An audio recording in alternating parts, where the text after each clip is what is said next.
Bem-vindos! Hoje vamos fazer uma análise a fundo de um momento de colapso e, ao mesmo tempo, de inovação. Por volta de 1300 a.C., o mundo conhecido no Mediterrâneo meio que desmoronou. As rotas comerciais que forneciam o estanho, que é essencial para o bronze, simplesmente pararam. Exato. Foi uma crise de recursos em escala global. E o fascinante aqui é como essa crise virou o gatilho para uma das maiores revoluções tecnológicas da história. Porque sem estanho, sem bronze. Sem bronze. O metal da elite, das armas, dos heróis, ficou impossível de fabricar. E aí as sociedades foram forçadas a olhar para um outro material. O ferro. O ferro, que até então era visto como, sei lá, inferior, quase uma curiosidade. Certo, mas se o minério de ferro estava por toda parte, por que demorou tanto para ele substituir o bronze? Qual era o grande obstáculo? Porque, pelo que eu li, o primeiro contato da humanidade com o ferro nem foi cavando a terra, né? Não, de jeito nenhum. Por milênios, o único ferro que a gente conhecia caía do céu. Meteoritos. Eram meteoritos. E a grande diferença é química.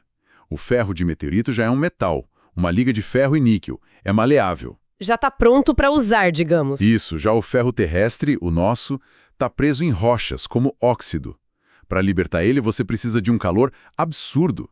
Temperaturas muito mais altas do que qualquer forno de bronze podia alcançar. Esse era o desafio. Esse foi o primeiro grande desafio. E é aqui que a história dá uma virada espetacular. A verdadeira revolução não foi só derreter o ferro, foi o que veio depois. Exatamente.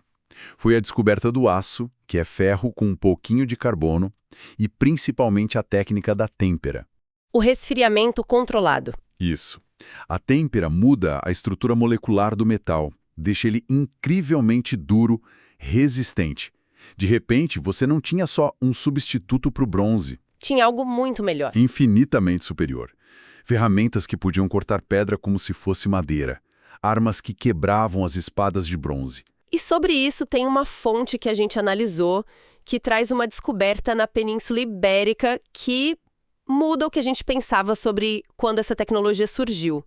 Falam de umas estelas, uns pilares de pedra de 2.900 anos, mas como eles têm tanta certeza de que foi o aço que as esculpiu? Não podia ser outra técnica que a gente perdeu? É uma ótima pergunta. E é aí que a ciência entra.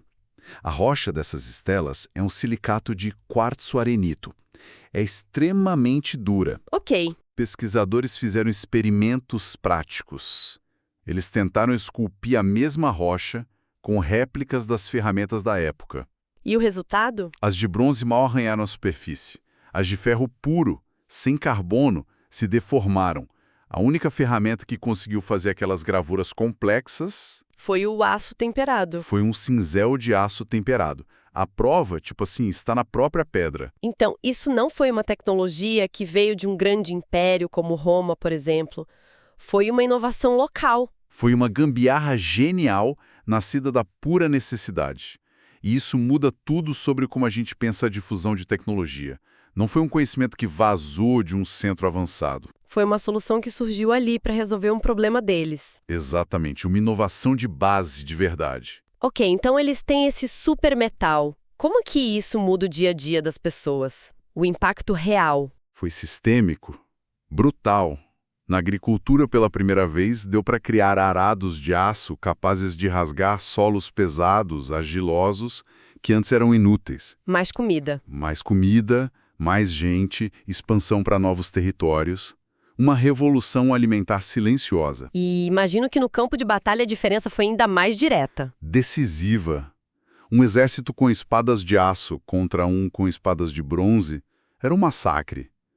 Mas o impacto cultural talvez seja ainda mais profundo, sabe? Como assim? A figura do ferreiro virou central, quase mágica. Alguém que transformava pedra num metal superpoderoso. Isso se reflete na mitologia, com deuses ferreiros por toda a Europa. Faz sentido. Não é à toa que o poeta grego Hesíodo descreveu a Idade do Ferro como a era final, a mais dura de todas. Pois é. E o mais incrível é que essa história não aconteceu só ali na Península Ibérica. As fontes mostram que a metalurgia do aço surgiu de forma independente em vários lugares. na Índia, na África. Em diferentes partes da Europa também. Sim, o que mostra que o aço não foi só um substituto. Foi um salto de engenharia que, democratizou o acesso a ferramentas de alta performance. O bronze era caro, era o metal dos reis. O ferro era abundante, era o metal do povo. Resumindo tudo, então, a passagem do bronze para o aço não foi uma simples troca. Foi a superação de um desafio químico e térmico que nasceu de uma crise e que acabou literalmente esculpindo a civilização moderna. Exato. Desde aquelas estelas antigas até os arranha-céus de hoje. O que deixa a gente com uma pulga atrás da orelha, né? Com certeza. Se a necessidade de superar uma crise de recursos deu origem a uma tecnologia tão transformadora, de forma paralela e independente em várias partes do mundo, quais inovações silenciosas podem estar surgindo agora, em diferentes garagens e laboratórios, como resposta aos desafios globais que a gente enfrenta hoje?